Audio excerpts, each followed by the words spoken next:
Sementara itu kemacetan lalu lintas akibat aktivitas bongkar muat di Pelabuhan Tanjung Priok masih terjadi di Jalan Yosudarso, Jakarta Utara Jumat pagi. Kepadatan lalu lintas mulai terlihat sejak memasuki wilayah Kelurahan Sungai Bambu hingga menjelang gerbang masuk Pelabuhan Tanjung Priok. Lalu lintas kendaraan yang padat didominasi sejumlah truk kontainer yang antri untuk melakukan aktivitas bongkar muat di pelabuhan. Kendaraan bergerak lambat dan kerap terhenti. Namun kemacetan yang terjadi pagi ini sudah lebih terurai dibandingkan pada malam tadi.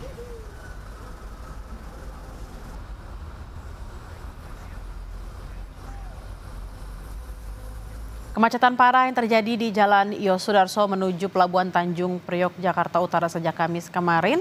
Macet terjadi akibat meningkatnya aktivitas bongkar muat di pelabuhan pasca libur Lebaran dan libur panjang akhir pekan. Kendaraan didominasi truk-truk kontainer yang antri menuju pelabuhan. Banyak pengemudi kelelahan akibat kemacetan ini, saudara.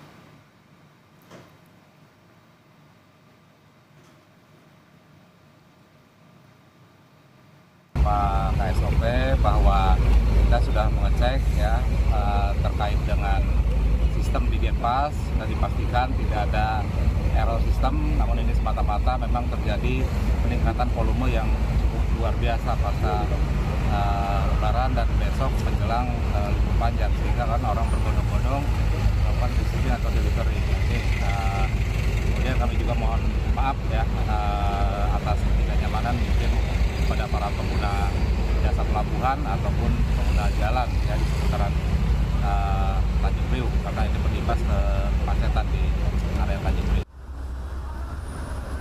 Bagaimana kondisi terkini di Tanjung Priok, Jakarta Utara, kita akan tanyakan ke jurnalis Kompas TV Putu Trisnanda dan juru kamera Janivan Prapta. Putu, apakah kemacetan Pelabuhan Tanjung Priok masih terjadi hingga siang hari ini dan sebenarnya apa penyebab utamanya? Ya, selamat siang Bella dan juga saudara.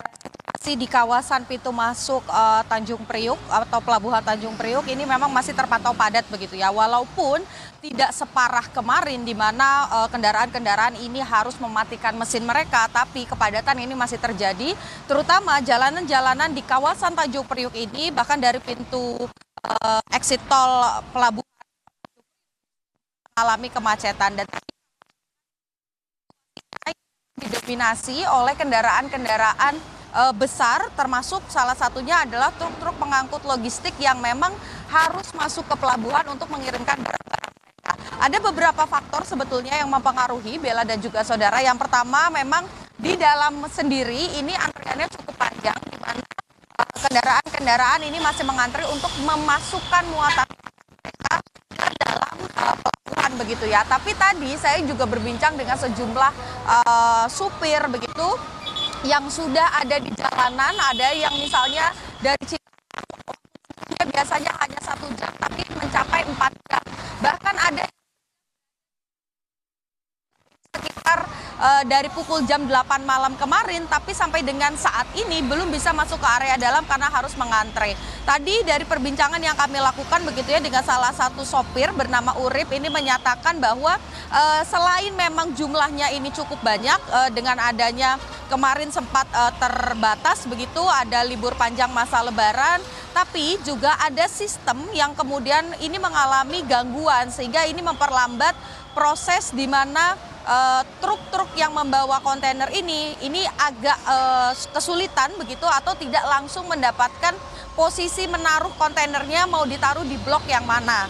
Namanya adalah NCT atau NCT yang biasanya digunakan, ini merupakan kartu yang biasanya tinggal di tap begitu, nanti mereka akan tahu harus ke dermaga mana untuk menaruh kontainer-kontainer yang mereka bawa. Nah, ini yang kemudian mengalami gangguan bahkan sampai siang hari ini. Tapi kita harus mengkonfirmasi juga, saudara, meskipun ada beberapa sopir yang mengamini bahwa ada sistem yang terganggu, tapi sampai dengan siang hari ini baik itu dari pihak kepolisian ataupun juga dari Kesyah Bandaran, KSOP ini belum memberikan pernyataan secara resmi sebetulnya apa yang terjadi di pelabuhan sampai mengakibatkan adanya antrian yang cukup padat.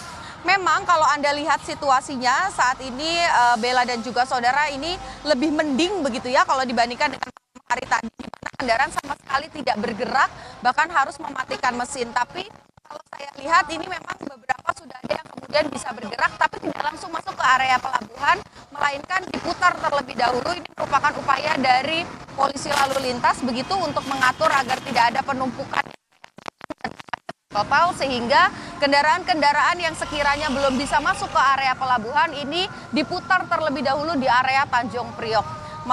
Kami juga melihat begitu, tidak hanya meskipun jalanan didominasi oleh truk-truk yang besar, masih ada kendaraan-kendaraan pribadi, kemudian kendaraan roda 2 ini juga yang melintas, sehingga dihimbau bagi masyarakat yang memang tidak ada kebutuhan secara khusus atau mendesak ketika melewati area khususnya di kawasan pelabuhan ini diharapkan untuk memilih jalan-jalan lain agar tidak melewati ataupun juga terjebak kemacetan yang ada di area ini.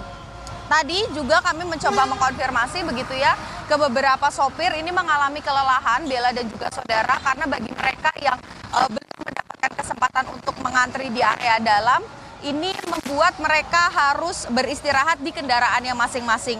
Bahkan untuk mereka yang tidak mau kehilangan momentum, kendaraannya bisa maju sedikit demi sedikit begitu ya ke dalam pelabuhan ini, akhirnya tidak istirahat, belum ke kamar mandi begitu ya, bahkan waktu makan dan istirahatnya ini pun terganggu. Tentu saja ini akan berdampak karena kontainer-kontainer ini bukan hanya perjalanan jarak dekat saja. Kalau tadi saya berbincang ada yang dari Cikarang, ada yang dari Kuningan, tapi juga ada yang dari daerah-daerah luar, sehingga harapannya tentu saja antrian ini bisa segera diurai.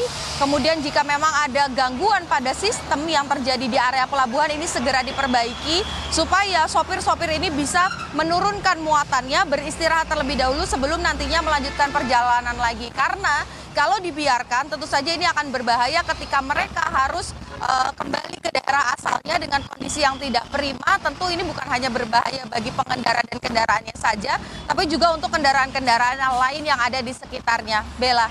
Baik, kita akan nantikan seperti apa penanganan dari petugas terutama untuk para sopir-sopir ini karena memang sangat penting sekali untuk menjaga kesehatan dari para sopir. Terima kasih atas laporan Anda, jurnalis Kompas TV, Niputu Trisnanda dan juru kamera Jenivan Prapta langsung dari Tanjung Priok. Selamat bertugas kembali.